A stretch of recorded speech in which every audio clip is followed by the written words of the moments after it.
नमस्कार दोस्तों, स्वागत है आपका मेरे इस नए वीडियो में। आज हम बात करेंगे एक ऐसे विषय पर जो न सिर्फ युद्ध के मैदान में बल्कि जीवन के हर मोड़ पर महत्वपूर्ण है, पलटवार की रणनीति। कई बार ऐसा होता है जब सामने वाला हमलावर होता है, आक्रामक होता है, वो ताकत का, गुस्से का या छल कपट का इस्तेमाल करके हमें दबाने की कोशिश करता है। ऐसे में घबराना स्वाभाविक है, लेकिन क्या आप जानते हैं कि इतिहास के पन्ने ऐसे कई उदाहरणों से भरे पड़े हैं जहां कमजोर समझे जाने वालों ने धैर्य और रणनीति से बाजी पलट दी। आज हम जानेंगे कुछ ऐसे ही ऐतिहासिक और आधुनिक उदाहरण जहां धैर्य और सही रणनीति से आक्रमण का जवाब दिया गया। सुनिए ध्यान से, क्योंकि ये कहानियां आपको न सिर्फ प्रेरित करेंगी बल्कि जीवन की कठिन परिस्थितियों से निपटने का नया नजरिया भी देंगी। दोस्तों, जब हम पलटवार की बात करते हैं तो सबसे पहले जहन में आता है महाभारत का युद्ध। कौरव अपनी विशाल सेना और धूर्त रणनीतियों के साथ पांडवों को कुचलने पर आमादा थे। लेकिन क्या आप जानते हैं कि इस युद्ध में असली विजय श्री कृष्ण की रणनीति की हुई? कौरवों ने पांडवों को हराने के लिए कई चालें चली, छल, कपट, यहां तक कि युद्ध के नियमों को भी तोड़ने से वो बाज नहीं आए। ऐसे में अगर पांडव सीधे टकराव का रास्ता अपनाते तो शायद हार निश्चित थी। लेकिन श्री कृष्ण, जो कि रणनीति के महारथी थे, उन्होंने अर्जुन और अन्य पांडव योद्धाओं को धैर्य से काम लेने की सीख दी। उन्होंने समझाया कि क्रोध और आवेश में कोई भी फैसला लेना विनाशकारी हो सकता है। श्री कृष्ण ने कौरवों की हर चाल को समझा, उनकी कमजोरियों को पहचाना और फिर सही समय पर, सही जगह पर ऐसा वार किया कि कौरवों को संभलने का मौका ही नहीं मिला। अभिमन्यु वध के बाद अर्जुन का क्रोधित होना स्वाभाविक था। कौरवों ने सोचा कि अब अर्जुन भावनाओं में बहकर गलती करेगा, लेकिन श्री कृष्ण ने अर्जुन को शांत कराया और सही समय आने पर ही जयद्रथ के वध की योजना बनाई। यह सिर्फ एक उदाहरण है। महाभारत का युद्ध श्री कृष्ण की रणनीति की जीत थी। उन्होंने दिखाया कि शक्ति से ज्यादा महत्वपूर्ण है शक्ति का सही उपयोग सही समय पर। दोस्तों, इतिहास गवाह है कि जोश में होश खो बैठने से सिर्फ नुकसान होता है। 1965 के भारत पाकिस्तान युद्ध में भी यही देखने को मिला। पाकिस्तान ने ऑपरेशन ग्रैंड स्लैम के तहत भारत पर अचानक हमला कर दिया।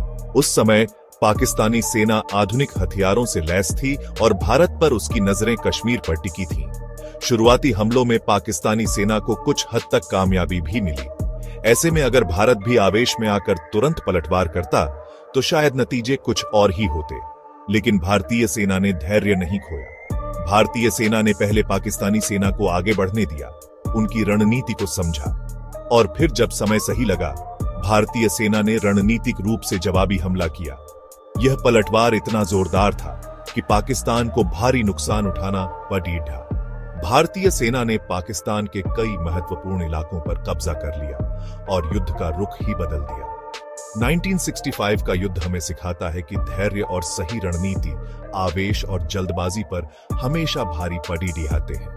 यह जीत भारतीय सेना के शौर्य और रणनीतिक कौशल का प्रतीक है। चैप्टर 3।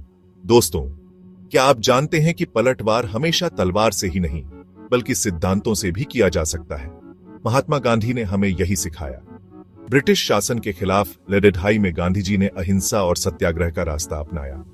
अंग्रेज चाहते थे कि भारतीय हिंसा पर उतारू हो ताकि वो उन्हें दबा सकें, लेकिन गांधी जी ने उनकी चाल को समझ लिया। गांधी जी जानते थे कि सीधे टकराव में भारत का पलड़ेढ़ा भारी नहीं है, इसलिए उन्होंने अहिंसक तरीके से ब्रिटिश सरकार का विरोध करने का फैसला किया। असहयोग आंदोलन इसका सबसे बड़ा उदाहरण है। जब ब्रिटिश सरकार ने भारतीयों को कमजोर समझकर दमन किया तो गांधी जी ने पूरे देश को एकजुट किया और अहिंसक तरीके से विरोध किया। नतीजा यह हुआ कि पूरे देश में आक्रोश फैल गया। लोग सटेढ़ियों पर उतर आए और अंग्रेजों को बैकफुट पर जाना पड़ा। गांधी जी ने दिखाया कि ताकत का मुकाबला हमेशा ताकत से नहीं बल्कि सिद्धांतों से, विचारों से और एकता से भी किया जा सकता है। चैप्टर 4। दोस्तों, शतरंज की बिसात भी हमें जिंदगी के कई सबक सिखाती है। यह खेल हमें धैर्य, रणनीति और दूरदर्शिता का महत्व समझाता है। कई बार शतरंज में आपका प्रतिद्वंद्वी आक्रामक चालें चलता है, आपके मोहरों पर हमला करता है, आपको दबाव में लाने की कोशिश करता है। ऐसे में अगर आप भी आवेश में आकर जल्दबाजी में फैसला लेंगे तो शायद आपका खेल बिगड़ाट सकता है। लेकिन अगर आप धैर्य से काम लें, प्रतिद्वंद्वी की चालों को समझें, तो आप मुश्किल से मुश्किल स्थिति से भी बाहर निकल सकते हैं। कैसलिंग ऐसी ही एक रणनीति है। जब आपका राजा खतरे में होता है तो आप कैसलिंग करके उसे सुरक्षित जगह पर ले जा सकते हैं। इससे न सिर्फ आपका राजा सुरक्षित रहता है, बल्कि आपको अपने दूसरे मोहरों को बेहतर तरीके से इस्तेमाल करने का मौका भी मिलता है। शतरंज हमें सिखाता है कि मुश्किल परिस्थितियों में घबराने की बजाय धैर्य से काम लेना चाहिए। सही समय पर सही फैसला लेने से ही जीत हासिल होती है। चैप्टर 5। दोस्तों, व्यापार की दुनिया में भी पलटवार की रणनीति उतनी ही महत्वपूर्ण है जितनी युद्ध के मैदान में। 1980 और 90 के दशक में माइक्रोसॉफ्ट का बोलबाला था। बिल गेट्स की कंपनी ने पर्सनल कंप्यूटर के बाजार में धूम मचा रखी थी। ऐसा लगता था कि एप्पल, जो कभी कंप्यूटर जगत का बादशाह हुआ करता था, अब पीछे छूट गया है। लेकिन स्टीव जॉब्स ने हार नहीं मानी। उन्होंने माइक्रोसॉफ्ट से सीधे टक्कर लेने की बजाय एक अलग रणनीति अपनाई। उन्होंने माइक्रोसॉफ्ट से निवेश लिया और अपने प्रोडक्ट्स को बेहतर बनाने पर ध्यान केंद्रित किया।